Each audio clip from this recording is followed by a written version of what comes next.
Consciente de la ilegitimidad de su acción, Carlos Salinas de Gortari decidió dar un golpe fuerte que además le permitiera vengarse de un enemigo peligroso.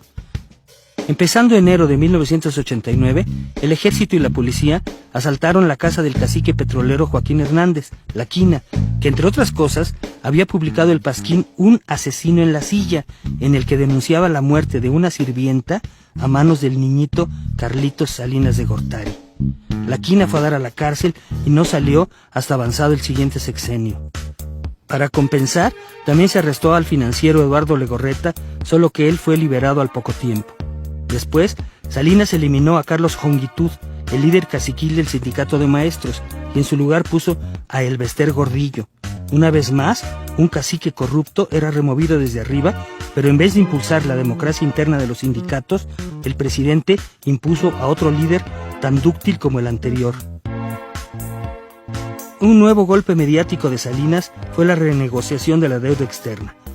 Solo con la finta de una suspensión de pagos, logró un nuevo crédito de $2,000 millones.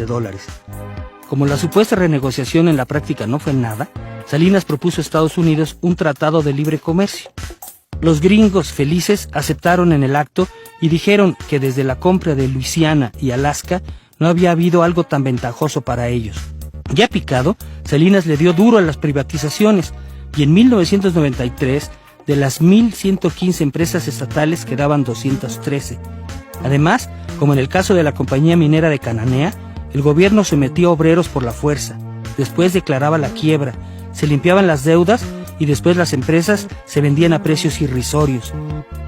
Las quiebras instantáneas siguieron con Mexicana de Aviación, la compañía minera del Monte y por supuesto Teléfonos de México, que casi fue regalado a Carlos Slim, quien con eso llegaría a ser uno de los hombres más ricos del mundo.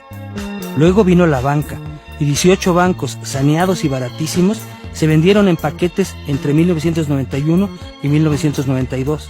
En los sexenios siguientes, los nuevos dueños a su vez vendieron los bancos a grandes grupos extranjeros. En el frenesí privatizador no se salvaron Altos Hornos de México, Dina, Tabamex, Ingenios Azucareros y la televisión estatal, que se dio al mueblero Ricardo Salinas Pliego, quien incluso recibió dinero de Raúl, el hermano incómodo del presidente, para poder comprar lo que después fue Televisión Azteca.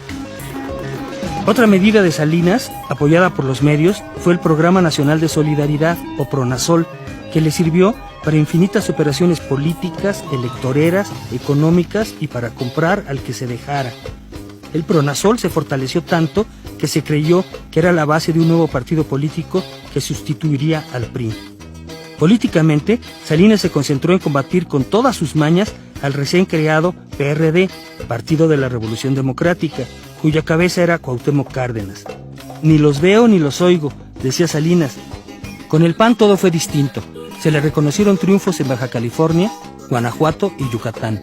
El PAN apoyó la disquerreforma electoral de 1989, que volvió a dejar el control y calificación de las elecciones en manos del gobierno. Y por eso, en las elecciones intermedias, el PRI, cínica e impunemente, volvió al carro completo. En las elecciones de la gubernatura de Guanajuato, Salinas inauguró las concertasesiones, en las que el voto no contaba nada porque se imponían los acuerdos en lo oscurito entre el PRI y el PAN. Con un poder enorme, Salinas hizo entonces lo que se le dio la gana, como las reformas al artículo 130 para establecer relaciones con el Vaticano y dar sitio político a la curia católica. También reformó el artículo 27 para privatizar el campo a través del desmantelamiento de los ejidos. Esto, naturalmente, hizo que aumentara el flujo de migrantes a Estados Unidos. Pero para entonces, Salinas contaba con el apoyo de toda la oligarquía y gran parte de la clase media. En Estados Unidos lo adoraban, y en el resto del mundo se le veía como un joven reformador que buscaba, como en Rusia, una perestroika con glasnost, o sea, una reforma democrática con transparencia. Pero en México no había ni una ni otra. En la terca realidad, eso sí, el narcotráfico había crecido espectacularmente y los cárteles mexicanos de Tijuana, Sinaloa y el Golfo rivalizaban ya con los colombianos. Altas esferas del gobierno los arropaban. Pero eso se minimizaba y Salinas, con tanto poder, cometió el error de Miguel Alemán y Luis Echeverría y quiso reelegirse. Él tampoco pudo, con lo que empezó a divertirse con el juego del tapado, en el cual Luis Donaldo Colosio y Manuel Camacho Solís eran los más fuertes suspirantes. Pero las cosas se empezaron a descomponer en 1993, cuando el cardenal Juan José Posadas murió en medio de narcotraficantes. Nadie creyó la explicación Nintendo, que por televisión dio el procurador de justicia. Y empezando 1994, cuando se iniciaba oficialmente el TLC, vino el alzamiento del Ejército Zapatista, EZLN, de indígenas chiapanecos, cuyo líder indiscutible resultó poco después el subcomandante Marcos, con su capucha, pipa, gran humor y capacidad para versificar, quien se volvió gran celebridad internacional. En un principio, Salinas quiso aplastar la rebelión indígena, pero pronto cambió de táctica y decidió aprovechar las circunstancias para meterle calambres a Luis Donaldo Colosio, ya ungido como candidato del PRI, con las negociaciones en Chiapas que encargó a Manuel Camacho. Así fue que, además de la preocupante rebelión indígena, ahora resultaba que ni siquiera el candidato Colosio estaba seguro. No se hagan bolas, decía Salinas muerto de la risa. Pero lo real fue que a fines de marzo, Luis Donaldo Colosio fue asesinado en Baja California. El gran asesor de Salinas, José Córdoba, había preparado ya a Ernesto Zedillo como alterno, y en efecto, él, aturdido e impreparado, fue el nuevo candidato del PRI.